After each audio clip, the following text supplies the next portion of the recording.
Bom dia, graças a paz do Senhor Jesus. Vamos estar nos aquietando.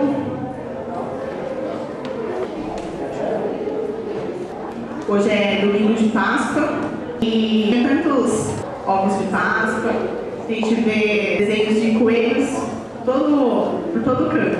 No mercado, por esses dias, foi verdadeiro. As filas estavam enormes e o pessoal comprando chocolate. Qual é o verdadeiro significado da Páscoa? O verdadeiro significado. E aí eu estive pensando, o que realmente? E aí eu preparei um marcador de livro. E nesse marcador de livro diz: Jesus é o Cordeiro de Deus. Jesus vive, é nossa Páscoa. E o que é Páscoa? Os pecados, amor sem igual, sacrifício, comunhão perfeita, obediência, alegria completa. Quem tem a Jesus tem alegria completa. Possamos adorar e louvar o Senhor Jesus. Genuína, de maneira que Deus. Vamos orar? Pai amado, nós agradecemos, Senhor, pela manhã, Pai, render graças a Ti. Que em meio a tantas coisas, Pai, que o nome do Senhor Jesus seja engrandecido neste lugar, ó Deus. Possamos o verdadeiro da Páscoa, Deus. Pai amado, Jesus morreu por nós, Ele morreu por nós queremos viver para Ti, ó Deus. Pai amado, assim que o Espírito Santo move entre nós, ó Deus, e que invade o coração aqui, ó Deus. Jesus, que nós oramos. Amém. Vim para adorar-Te.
Jesus, Deus, seja dada toda a glória e toda a adoração.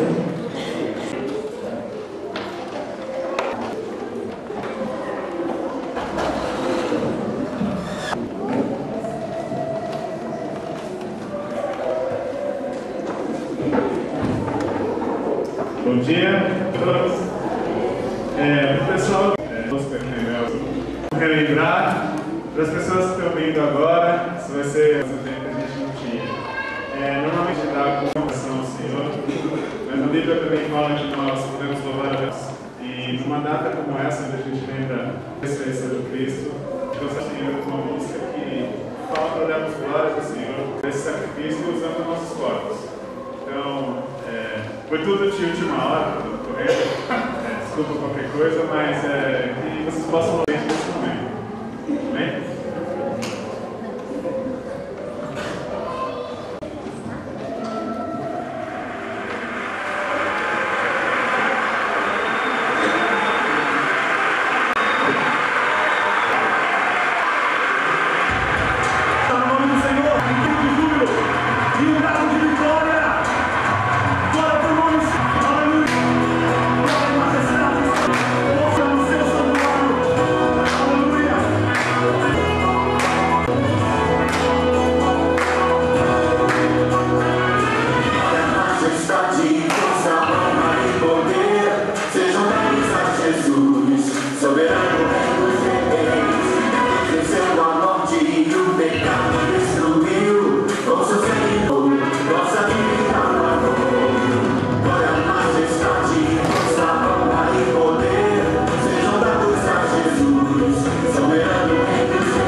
Damos graças ao Senhor Jesus, porque dele, por ele e para ele são todas as coisas.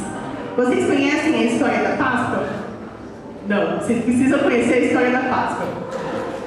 Como diz esse vídeo, ele já começa assim: não acredito que vocês não conhecem. Então, esse é o momento da gente conhecer o que Jesus fez por nós. Você conhece a história da Páscoa? Não! Então você precisa ouvir isso.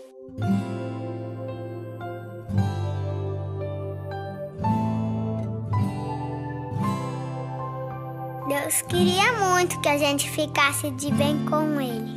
Daí Ele mandou Jesus. E a Páscoa foi quando Jesus foi salvar a gente.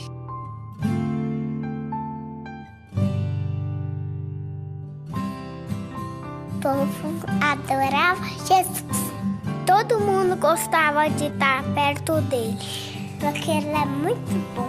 Jesus falava de Deus e cuidava das pessoas. Curou cegos, deu comida para um monte de gente. Transformou água em vinho. Jesus falava que ele era o caminho para todo mundo ficar perto de Deus. E por isso tinha gente que não gostava dele. Essas pessoas queriam prender Jesus.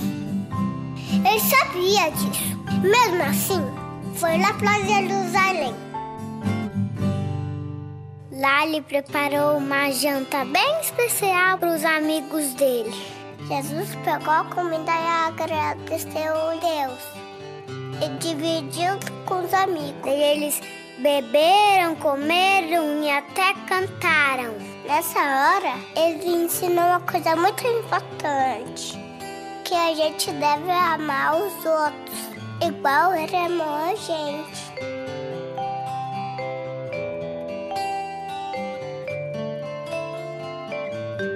Depois do jantar, ele saiu com alguns amigos para orar. Você acredita que eles dormiram? Ele falava: acordem, acordem, acordem, acordem. É importante que vocês orarem, gente. Mas eles não acordavam. Bem nessa hora, quando ele estava orando, foi preso. Daí foi bem chato. Bateram nele, fizeram dodói nele, machucaram ele. Eles vinham com chicote e tá! E agora era sexta-feira. Fizeram ele carregar uma cruz bem pesada. Foi muito difícil carregar aquela cruz. As pessoas gritavam: sabe assim mesmo? Se você é Deus, desce daí, cara. E ele estava sofrendo sem falar nada. Foi bem triste.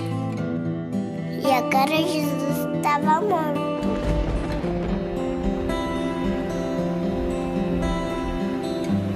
Tudo ficou escuro. Bem escuro. E as nuvens choravam no céu.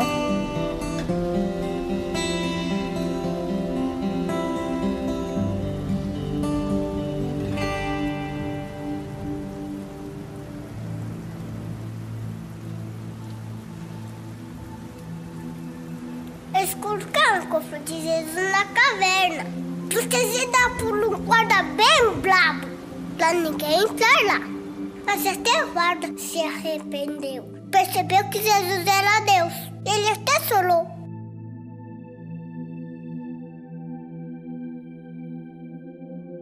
Os amigos de Jesus ficaram sozinhos.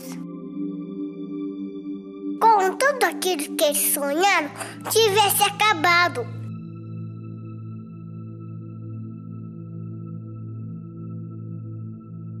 No domingo, 3 amigas de Jesus foram lá na gruta.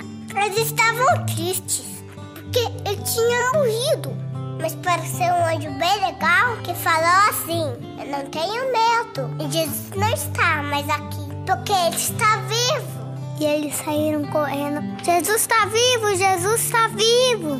Até que não gostava de Jesus, aprendeu que era mesmo. Essa história é da Páscoa, uma história de amor do nosso Deus que entregou seu Filho Jesus, porque ama a gente.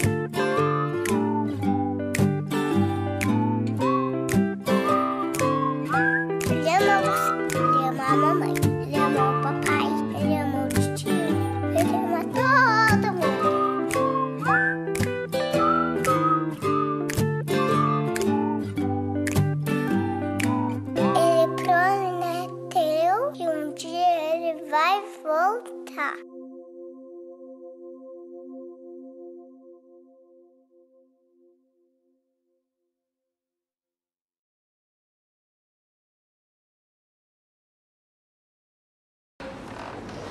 E foi esse imenso amor que conquistou cada um de nós, o amor de cruz.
Próximo-me diante da cruz e vejo que nunca houve amor assim e nada nos separará do amor de Deus.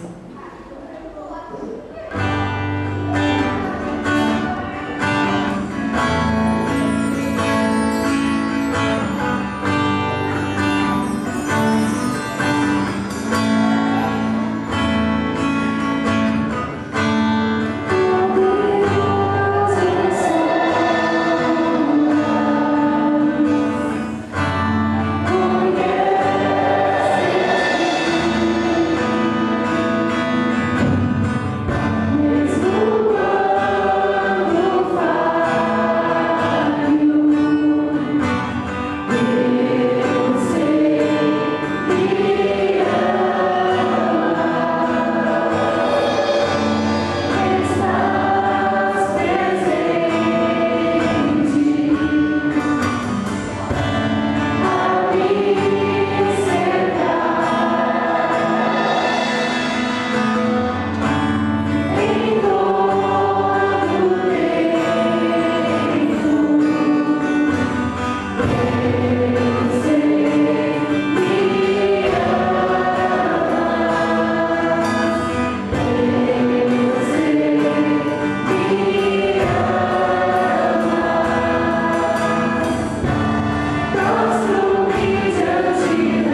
temor não há. Pode sentar?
Querido Deus Pai, nós mais uma vez queremos voltar nosso coração, nossa mente a Ti, querido Deus, e agradecer, Senhor Jesus, porque nós estamos aqui, podemos celebrar. Hoje é um momento especial, ó Pai, um momento que nós celebramos a Sua morte, mas a Sua ressurreição, e sabemos que o Senhor vive. É por isso que nós estamos aqui, essa é a nossa razão de viver, ó Pai, essa é a nossa razão de estarmos aqui na terra, Pai, para declarar que o Senhor vive, que o Senhor é um Deus vivo, ó Pai. E quando a gente olha para aquela cruz, querido Deus, a gente não faz ideia do preço realmente que o Senhor pagou. E nessa manhã, querido Deus, nós queremos te adorar, Pai, nós queremos celebrar, Senhor Jesus, tua vida, querido Deus, tua vida nas nossas vidas, Senhor Jesus. Pai amado, ser conosco, ser com cada um aqui, querido Deus, nós pedimos que o Senhor continue com a gente aqui, ó Pai, nesse domingo e toda a nossa vida, que a gente não esqueça de Ti, querido Deus. Pai amado, nós pedimos por este momento, ó Pai, que eu gosto de estar aqui, fazendo a Tua palavra, ser com Ele também, ó Pai. Usa esse servo conforme o Teu querer e a Tua vontade. Fica também os professores da escola dominical também, ó Pai. Fica com os nossos familiares, nossos amigos que porventura estão viajando, ó Pai, ser com eles também, ser com cada um, querido Deus. É o que nós pedimos e agradecemos. Em nome de Jesus, amém. Bom dia a todos.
Mas hoje é um domingo especial, normalmente nessa data, nesse domingo, a palavra aqui sempre cabe ao pastor. Né?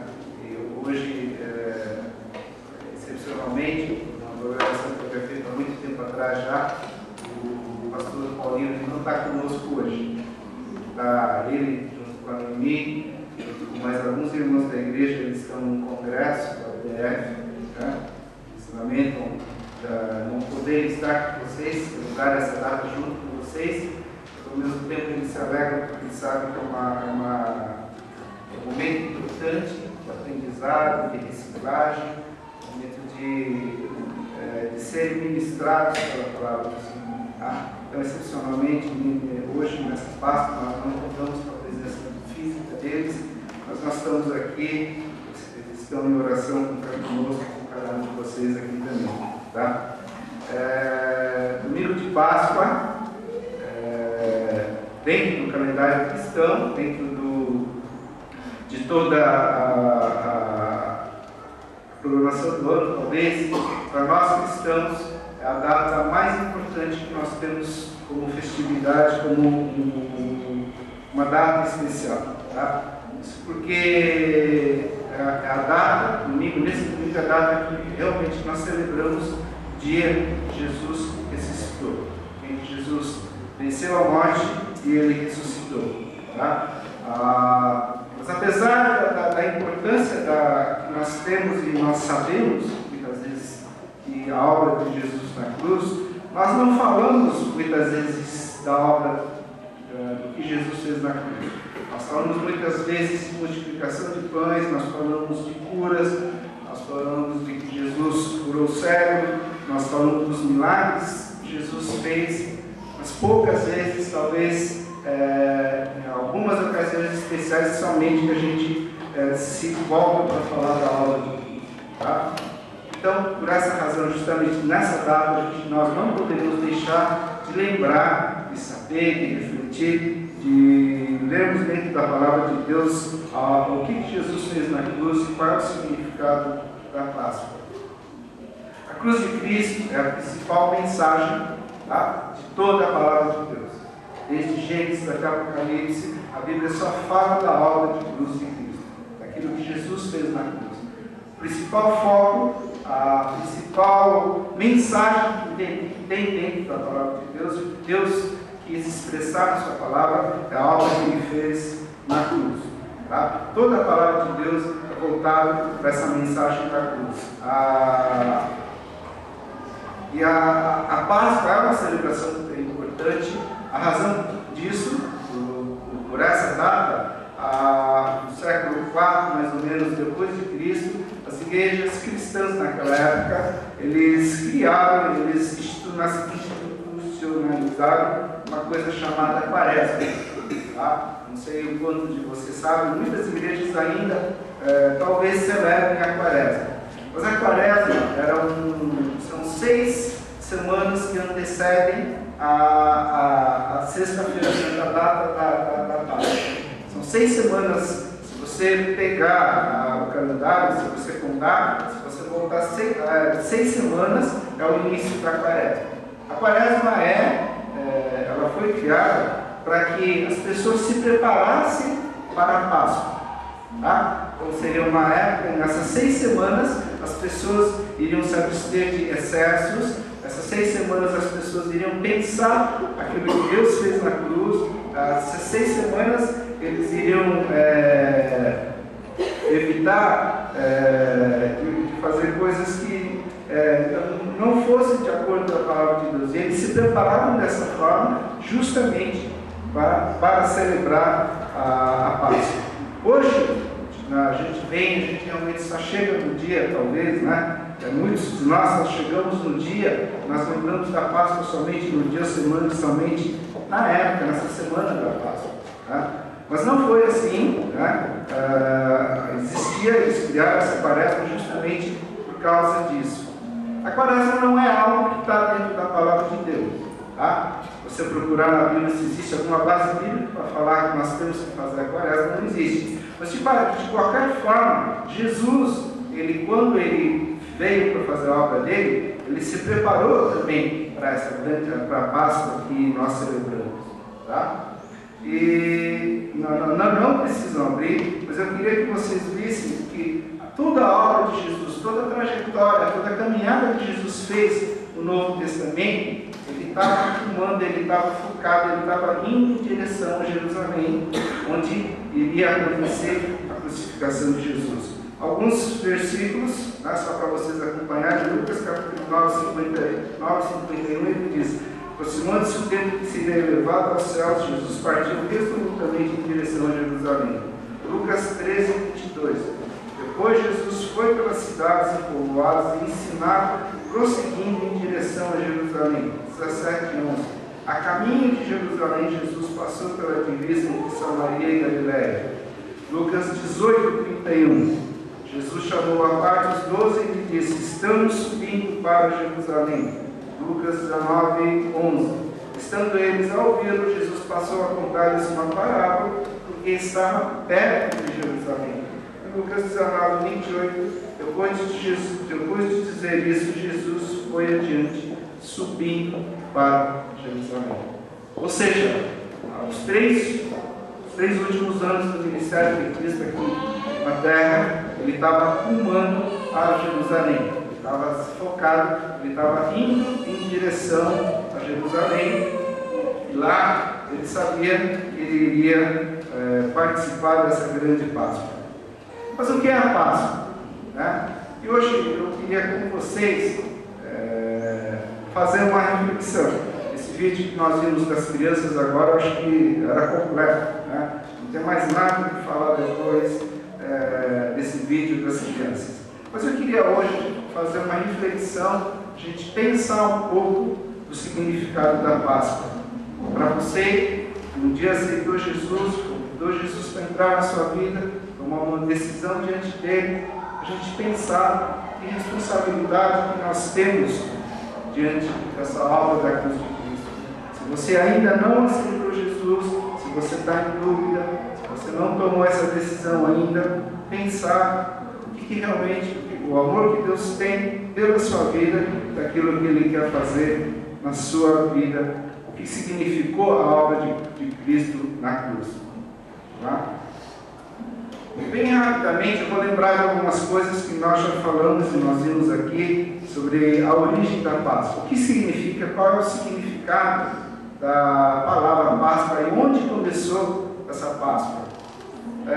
Algumas coisas, mais ou menos 1300 anos antes de Cristo, vocês lembram que os hebreus, o povo de Deus, ele estava escravizado no Egito, eles ficaram mais ou menos 400 anos escravizados, e diz a palavra de Deus, você sabe, esse povo hebreu, ele tomou uma proporção muito grande, ele ficou um povo muito forte, poderoso, a ponto que os faraós, eles tinham medo de que podia haver um motim, um levante, algum movimento que derrubasse o faraó.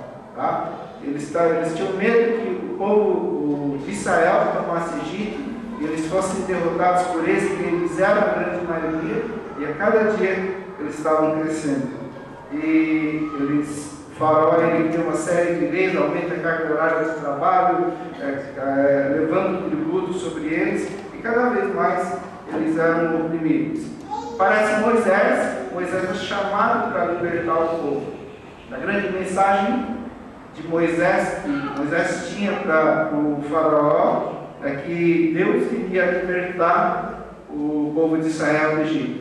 Deus iria tirar o povo de Israel do Egito e iria levar a terra prometida que ele tinha prometido para o povo de Hebreu. O faraó endurece, ele fala, não, o povo vai ser propriedade minha, vai ser meu escravo, eles vão trabalhar para mim. Ele endurece. A partir daí Deus envia as 10 pragas, que é um sinal de que Deus estava falando que o faraó tinha que endurecer, tinha que libertar o povo hebreu. Exatamente entre a 9ª e a 10ª praga, tá? É que acontece a Páscoa. Êxodo capítulo 12, versículo 1 a 28. Nós não vamos abrir hoje porque nosso tempo é um pouquinho limitado, mas algumas, vejam depois em casa, vejam, é um texto interessante se você quer entender o que é o significado da Páscoa. Tá? Ele aparece, a primeira vez que aparece a palavra Páscoa, aparece nessa passagem, Êxodo capítulo 12, versículo 1 a 28.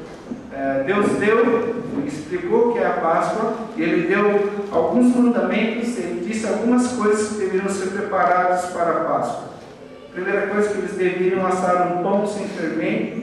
A primeira ideia que eles tinham, a razão pela qual o pão não deveria ter fermento, para talvez que se o pão fosse com fermento, ele deveria demorar muito tempo para que pudesse ser assado. Mas mais tarde se entendeu que a razão do fermento, a razão daquilo que estraga a massa, tá? Aquilo que é colocado, né? Então, o pão sem fermento era a ideia de que o pão deveria ser puro. A segunda ideia, o mandamento de Deus na Páscoa é a morte do cordeiro. Eles deveriam pegar um cordeiro, sacrificar e assar naquela noite junto com a sua família. O terceiro mandamento, através do sangue do cordeiro, o sangue desse cordeiro sacrificado, eles deveriam pegar esse sangue e marcar os batentes das portas. Dentro da sua família, dentro da sua casa, cada família deveria pegar esse sangue e marcar os batentes da porta.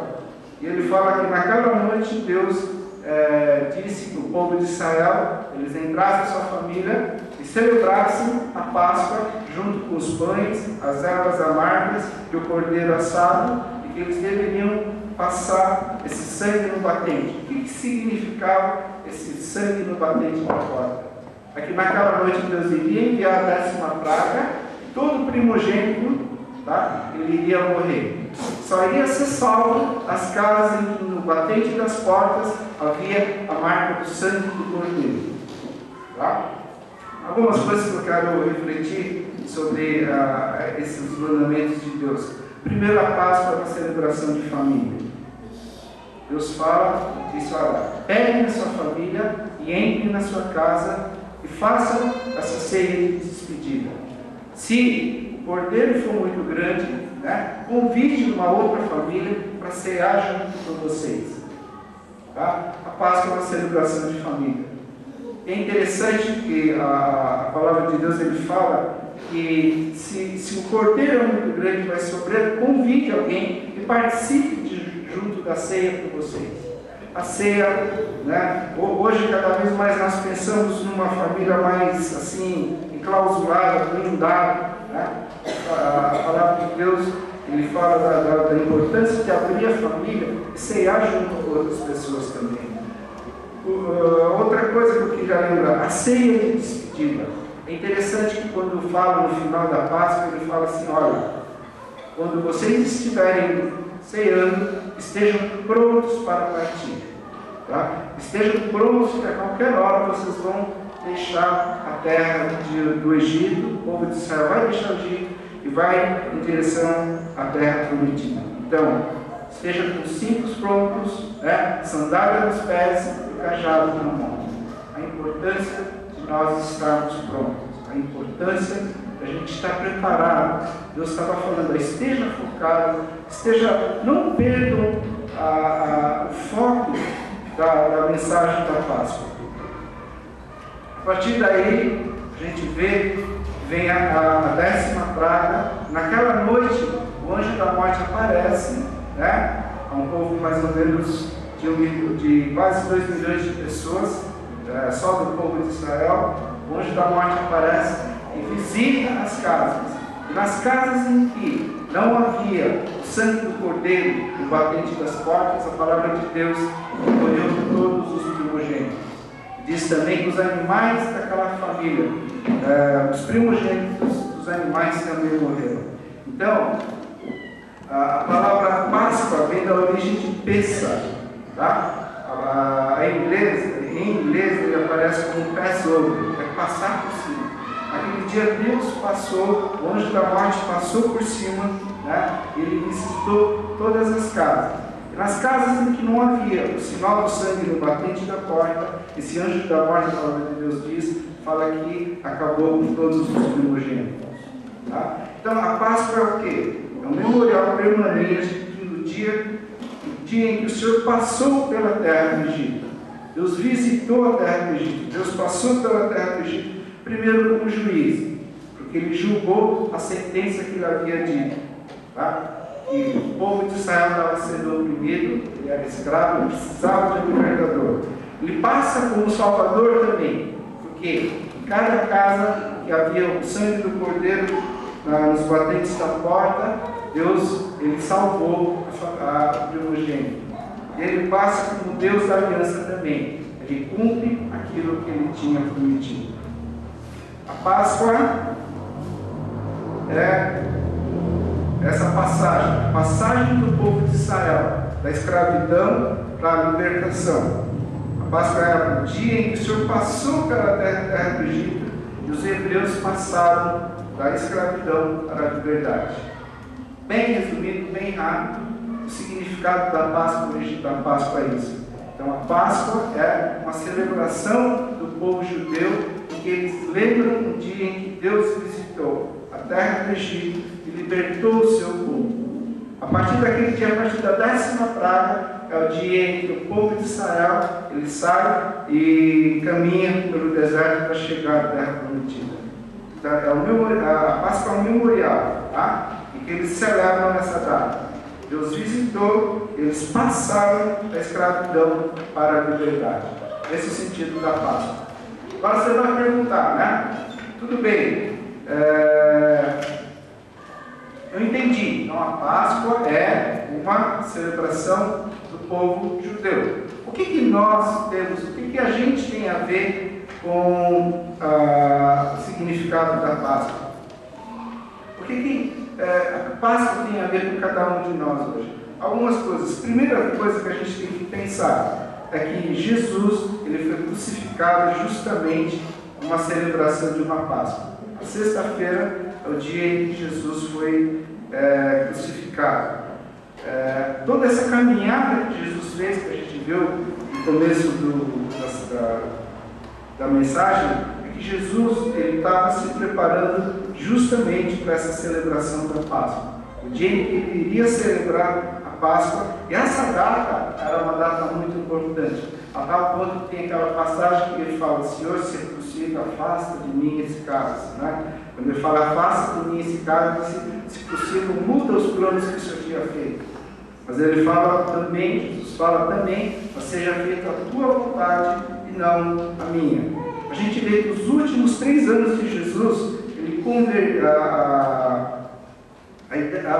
o foco da mensagem dele era se preparar para essa Páscoa. E ele fez de tudo, todos os sinais, os milagres que ele fazia, era justamente que o povo ouvisse falar de Jesus e ouvisse falar daquilo que ele iria fazer na cruz de Cristo.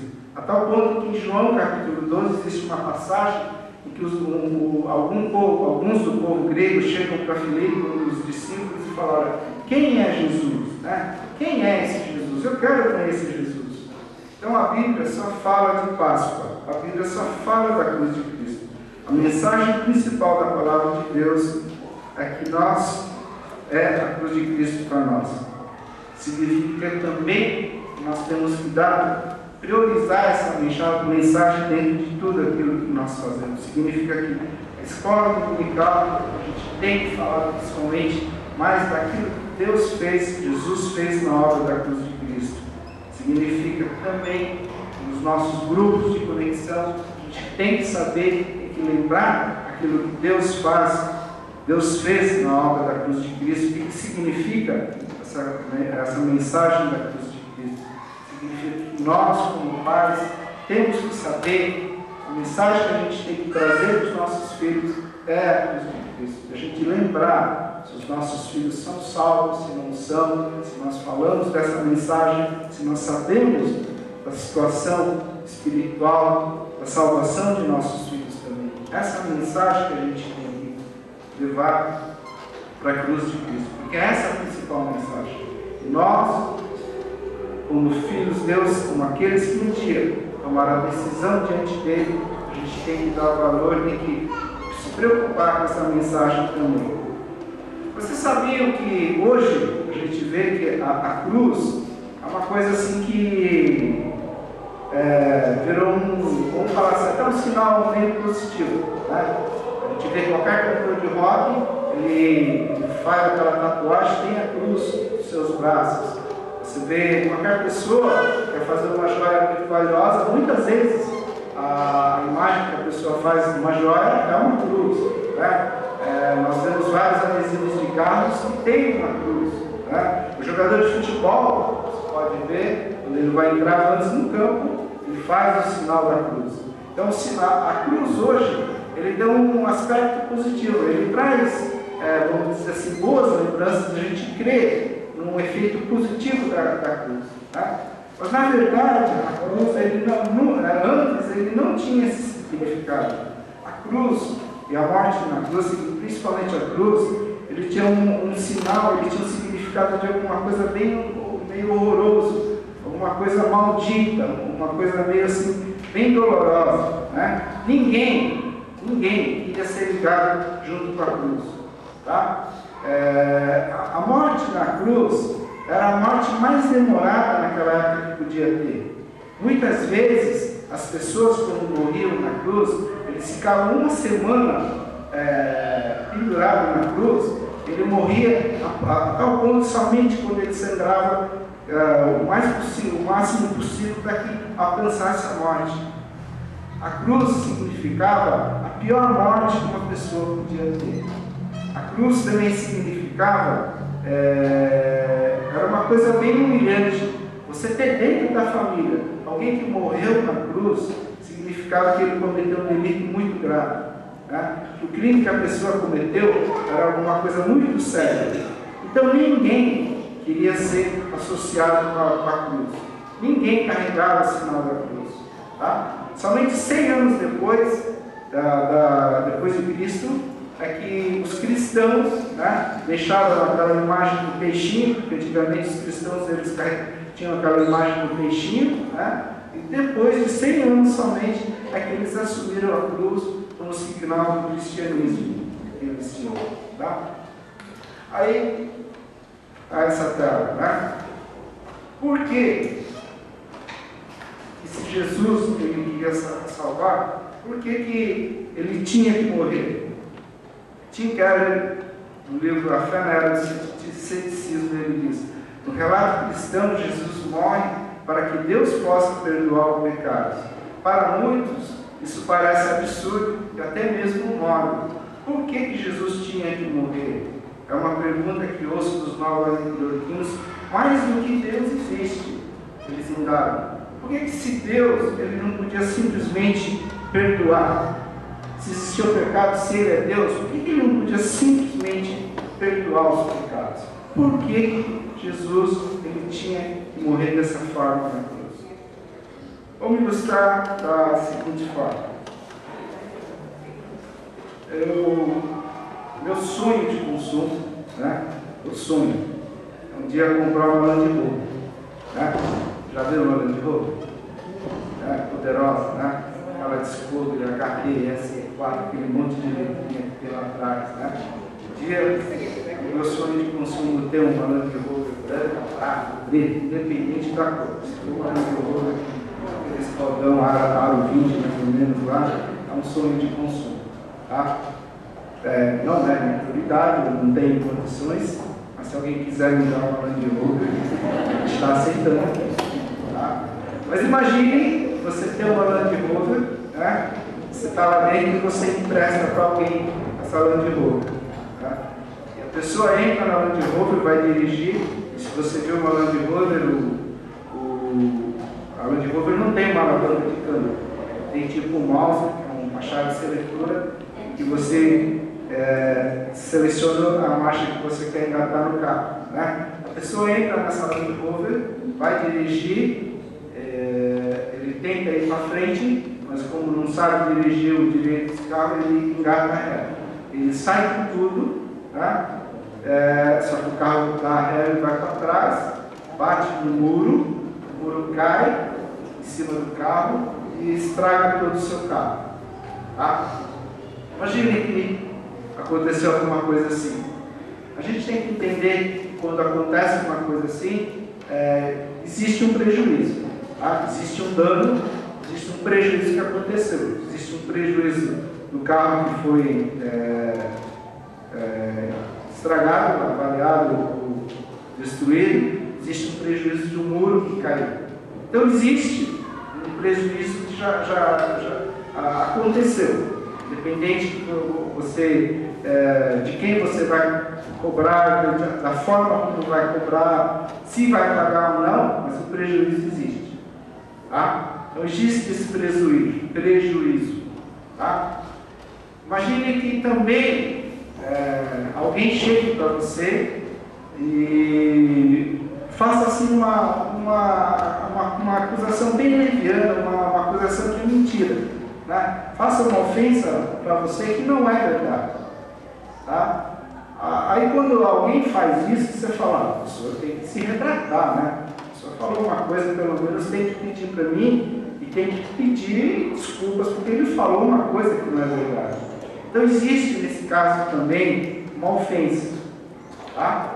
A pessoa falou uma coisa que não é verdade, né? Então existe uma ofensa. Essa ofensa tem que ser reparada, tem que ser retratada. Né? Nos dois casos, tanto do carro que estragou, existe um prejuízo, tanto na ofensa que de alguém que falou uma coisa que não é verdade contra você, alguém tem que pagar essa dívida. A ilustração que eu quero usar é que essa dívida, imagine que no caso do carro, alguém chega para você e fala: eu venho e pago esse prejuízo que você tem. Não é a pessoa que estava no volante, mas eu venho, pago integralmente, eu cubro todas as despesas que você teve com esse prejuízo. Ou, no caso da ofensa, alguém vem e fala: olha, eu assumo, né?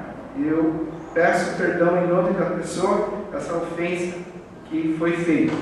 Mas de qualquer forma, sempre quando existe um prejuízo ou quando existe uma ofensa, alguém tem que pagar esse prejuízo. E na hora daquilo que Jesus fez na cruz de Cristo, é justamente isso. Nós tínhamos uma ofensa, nós tínhamos um prejuízo com Deus, que era o pecado que nós temos. Tá? E a forma como Deus, segundo a palavra dele, da forma como Deus entendeu que deveria ser reparado esse prejuízo, é quando Jesus morre na cruz de Cristo. Então Deus não podia simplesmente chegar e falar: tá bom, deixa para lá, vamos esquecer isso. Tá? Esquenta a cabeça do prejuízo. Ou chegar e falar assim: olha, aquilo lá foi um momento, no caso da ofensa, aquilo lá foi um momento da pessoa, esquece, deixa para lá isso. Não, Jesus ele é justo, Deus é justo, ele disse que esse prejuízo tinha que ser pago e essa ofensa tinha que ser reparada. E quem faz isso é Jesus na cruz. Perdoar significa arcar com o custo no lugar de obrigar o culpado a fazê-lo, de modo que se possa oferecer amor para tentar renovar o lugar inimigo. Perdoar significa absorver sozinho a dívida do pecado. Todos que perdoam grandes malefícios passam pela morte para alcançar a ressurreição. Vivenciam os pregos do sangue, o suor e as lágrimas. Nós temos o pecado que a gente se você tem, antigamente você sabe quem era escravo. Quando o filho nasce, o filho é também escravo. Isso é automático. No caso do pecado também, o pecado veio através de Adão. E a partir do momento que todos nós somos da descendência de Adão, nós temos o pecado, e essa dívida, esse pecado, ele tinha que ser pago. Romanos 6:23, ele fala assim: o salário do pecado é a morte. E a morte ele veio através da cruz de Jesus.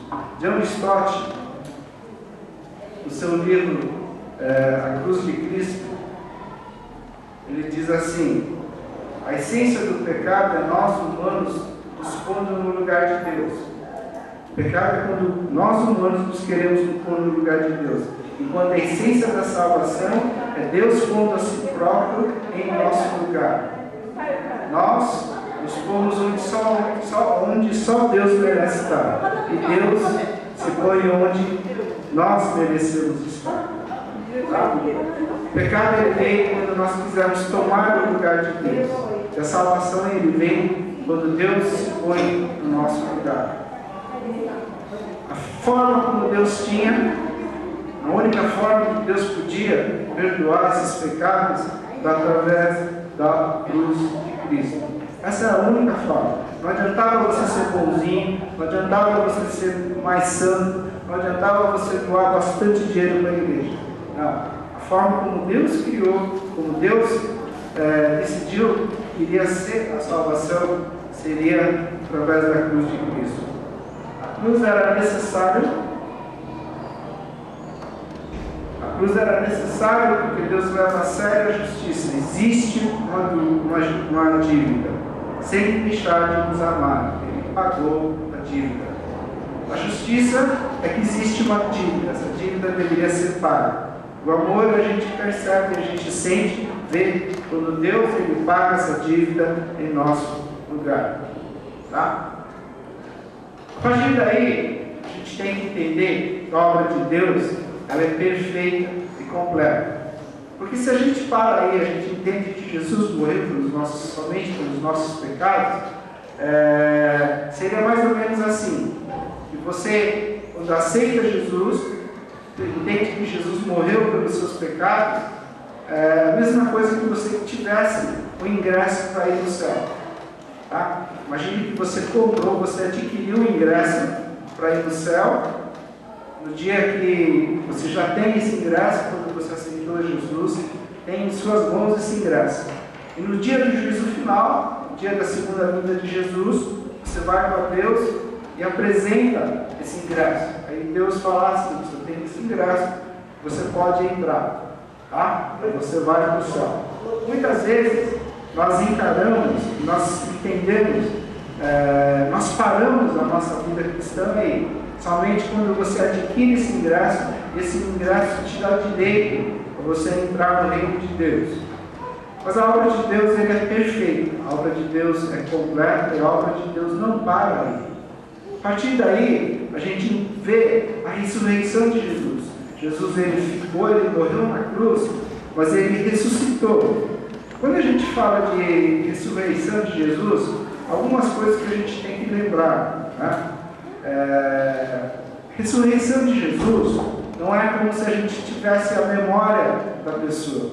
É mais ou menos assim, hoje as pessoas, né?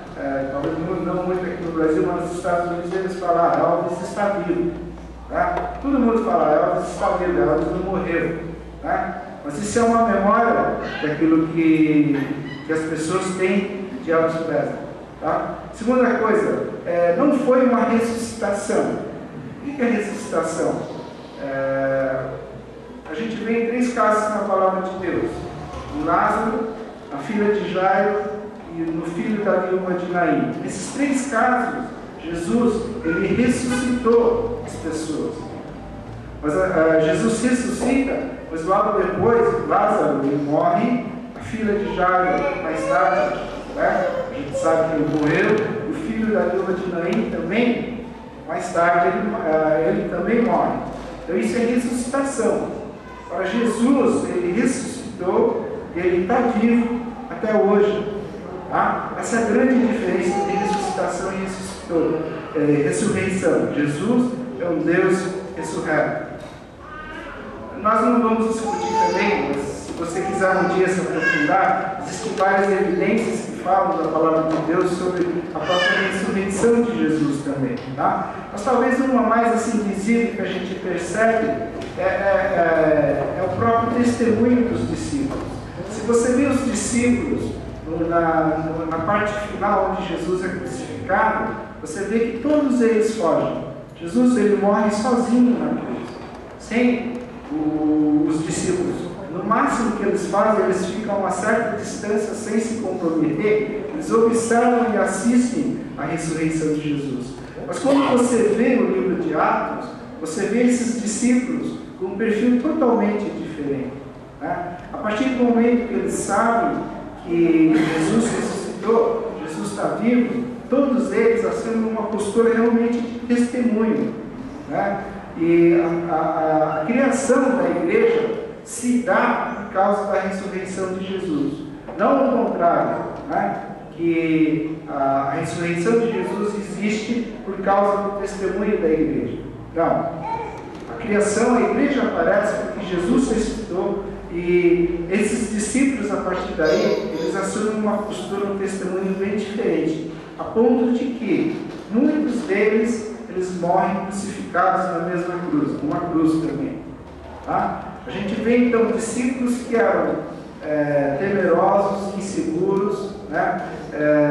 Covardes, eles assumiram a posição de homens ousados, né? Homens que não temiam nada e que morrem por causa do Evangelho de Cristo também. Outra coisa também é que se Jesus, 1 Coríntios capítulo 15, abram 1 Coríntios capítulo 15.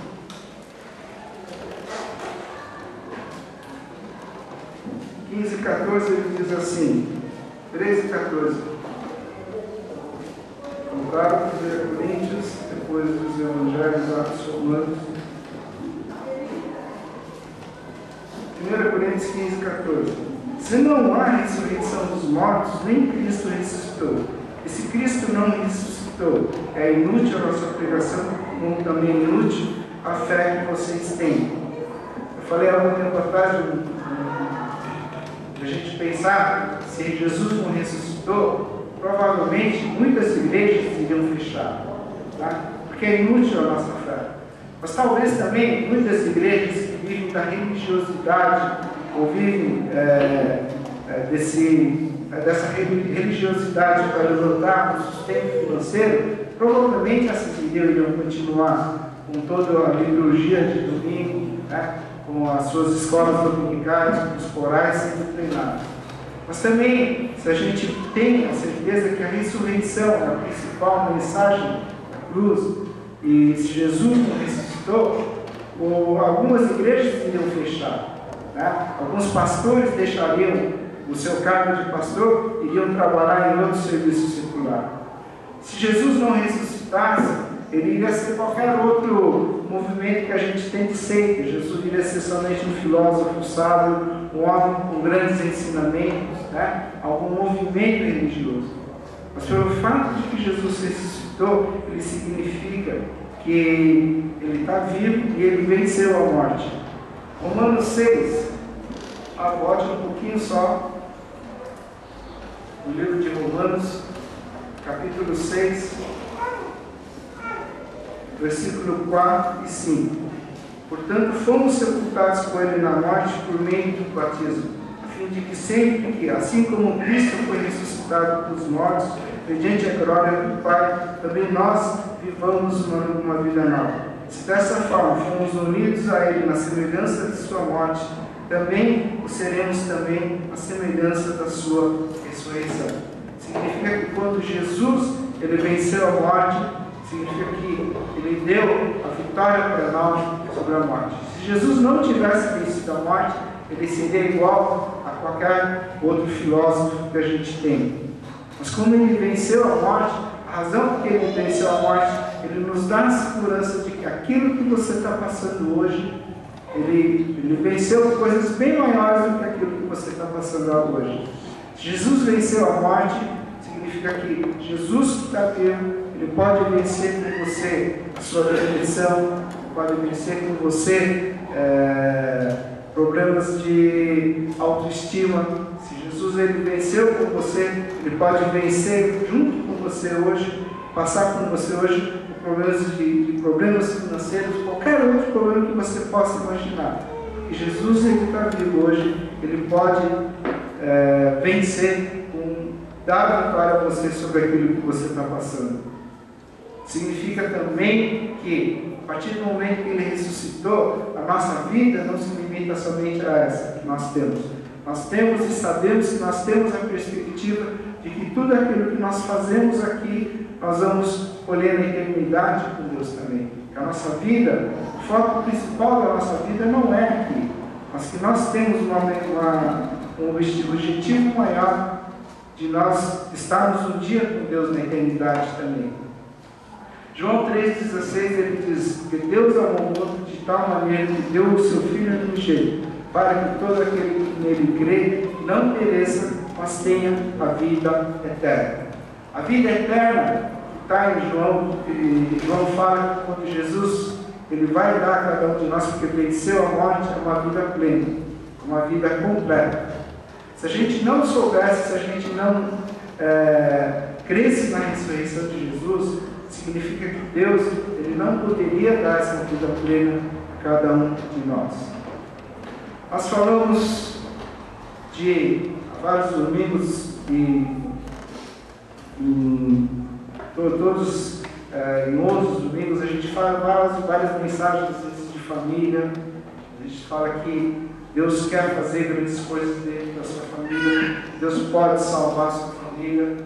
Nós falamos que Deus pode lutar no dia a dia com você, e Deus está cuidando com você, tá?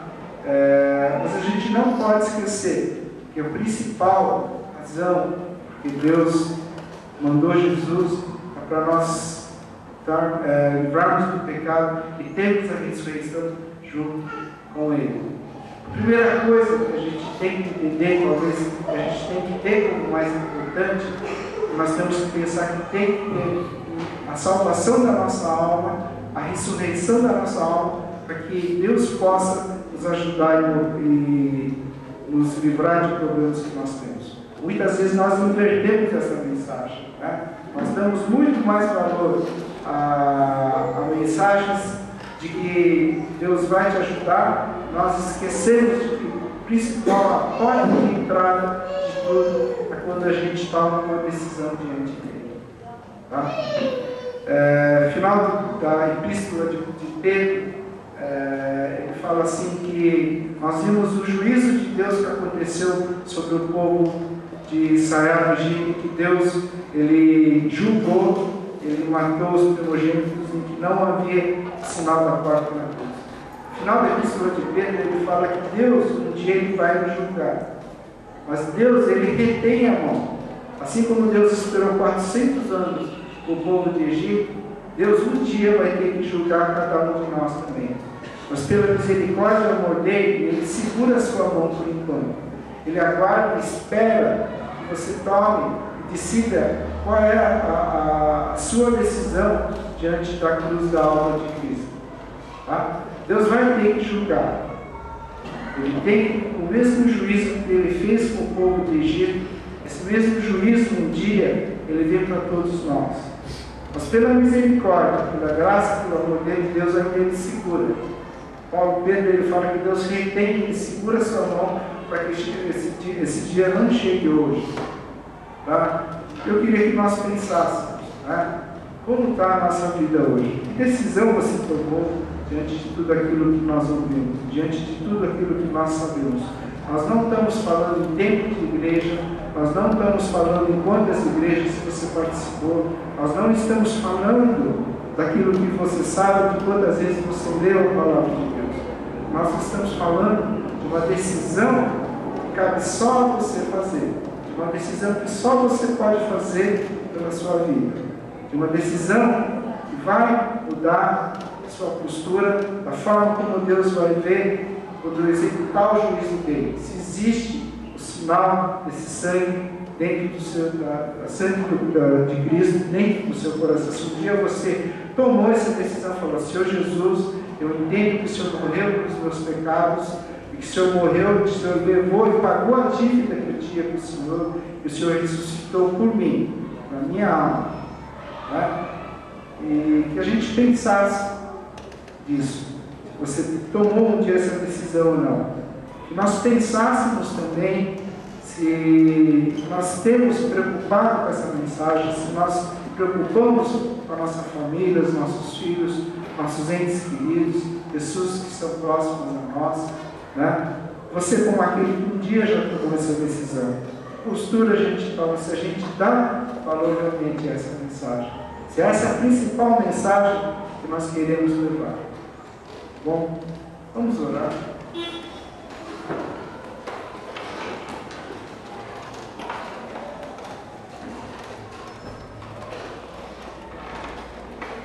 Senhor nosso Deus, nós agradecemos porque a Páscoa, a cruz de Cristo, a sua ressurreição,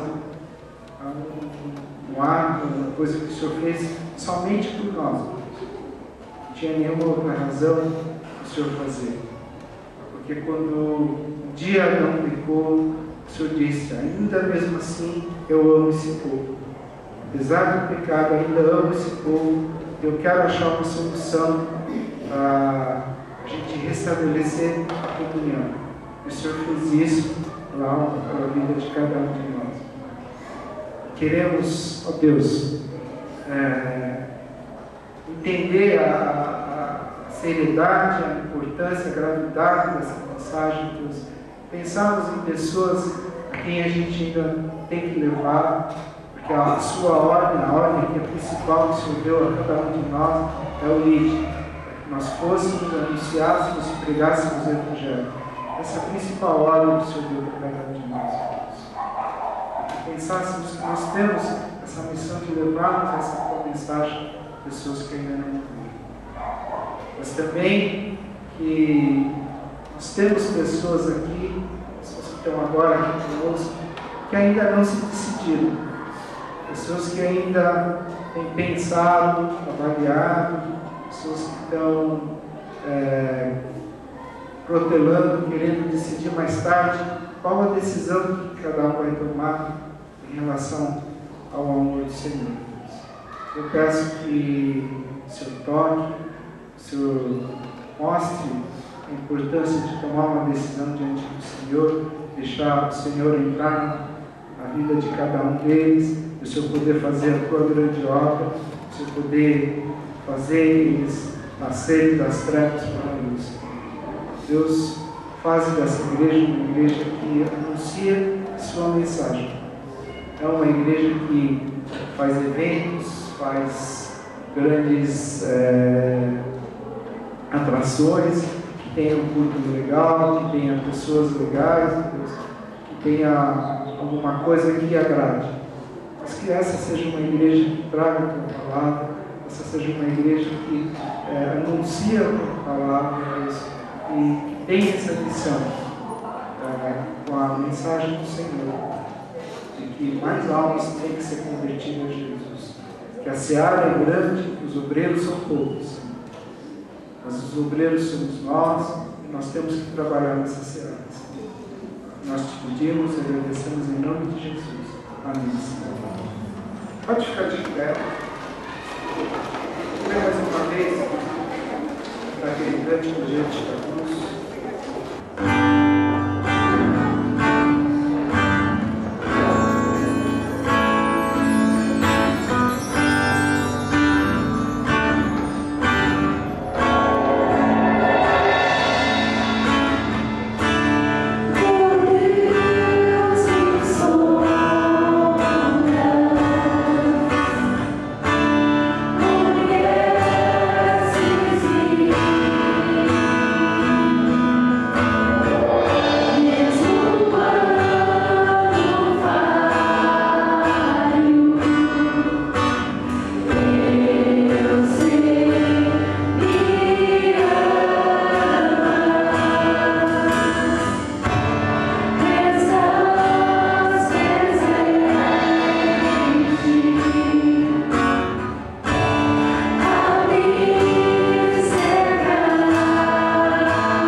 primeiro só dar os avisos.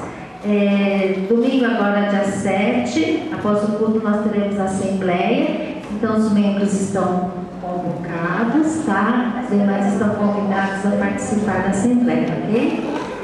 Dia 19 e dia 20 também nós temos o curso Veredas, tá? Com as inscrições, tá? E dia 21 de abril a pastora Ana Paula estará vindo. Nós estamos, né, então recolhendo, tá? Mantimentos, materiais de higiene pessoal, produtos de limpeza e roupas também, ok? Eu queria pedir para o Vanderlei estar orando para encerrar o culto também, a nossa semana, por favor, depois estamos encerrados. Nós temos de visitante a Suelen. Onde está a Suelen?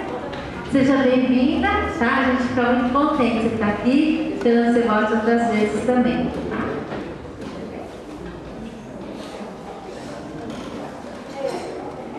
Senhor, nosso Deus, nosso Pai querido, nosso Deus grandioso, Deus de perdão, Deus de misericórdia infinita, nós queremos, Senhor Deus, agradecer por esta manhã, Pai Santo. Queremos agradecer, Senhor Deus, por cada vida aqui presente nessa manhã, Pai. Nesse dia, Senhor Deus, que nós comemoramos a Páscoa, Senhor Deus. Obrigado, Pai, pelo teu sacrifício na cruz do Calvário, Senhor Deus. Porque foi lá no Calvário, Pai querido, que o Senhor nos concedeu tamanha salvação, Senhor Deus. Tu nos concedeste perdão dos nossos pecados, Senhor Deus. Tu nos deste, Senhor Deus, uma vida nova. E nós queremos te agradecer, Pai Santo. E ao mesmo tempo, Senhor Deus, queremos enaltecer o teu nome, o teu santo nome, Pai. Declarar a tua grandeza, Senhor Deus. Declarar o teu poder, Senhor Deus. Oh Deus bendito, como tu és um Deus tão grandioso, Senhor Deus, um Deus que se preocupa com cada um de nós, é um Deus que nos trata de uma forma pessoal, Pai Santo. Obrigado, Pai. Obrigado, Senhor Deus, por essa igreja, por essas instalações. Obrigado por cada vida, enfim, Senhor Deus, por tudo que o Senhor tem nos concedido, por tudo que o Senhor tem nos dado, Pai. Tu és um Deus maravilhoso, Senhor Deus. Um Deus de misericórdia infinita, Pai. Obrigado mesmo, obrigado. Nós não temos palavras, nós não temos os adjetivos, Senhor Deus, que possa qualificar da grandeza que tu és, do tamanho que o Senhor é, porque tu és um Deus verdadeiro, um Deus único, um Deus criador dos céus e da terra, um Deus que fizesse, Senhor Deus, tudo que há sobre a terra, Pai, inclusive a nossa vida, Pai. E nós queremos exaltar a Ti, Senhor Deus, porque o Senhor é Deus, o Senhor é um Deus santo, como naquele quadro, Senhor Deus, do Apocalipse, do capítulo 4, onde todos os cristãos, Pai, dia e noite, Senhor Deus, te louvam e te prestam adoração, Pai, por toda a eternidade. Obrigado, Senhor Deus. Obrigado, Pai querido, e obrigado também pelo sacrifício de Jesus na cruz do Calvário, Senhor Deus, porque foi através desse sacrifício, Senhor Deus, que nós hoje estamos aqui reunidos, meu Deus bendito, no Teu nome, Pai. Em nome de Jesus, Senhor Deus, é que nós oramos e queremos agradecer e pedir também pela semana entrante, Senhor Deus, que a Tua presença, Senhor Deus, nas nossas vidas, Pai, seja uma realidade, Senhor Deus. Abençoa, Senhor Deus, a cada irmão, a cada irmã, jovem, a cada criança, Senhor Deus. Enfim, abençoa, Senhor Deus, a Tua igreja, Pai querido. Seja conosco, Pai, em todo tempo, em todo momento, porque nós declaramos, Senhor Deus, que nós precisamos de Ti, Senhor Deus. Nós queremos também, Pai, declarar que nós desejamos, Senhor Deus, andar no centro da Tua vontade, Senhor. No nome de Jesus, ó Pai, que nós oramos e te agradecemos. Amém.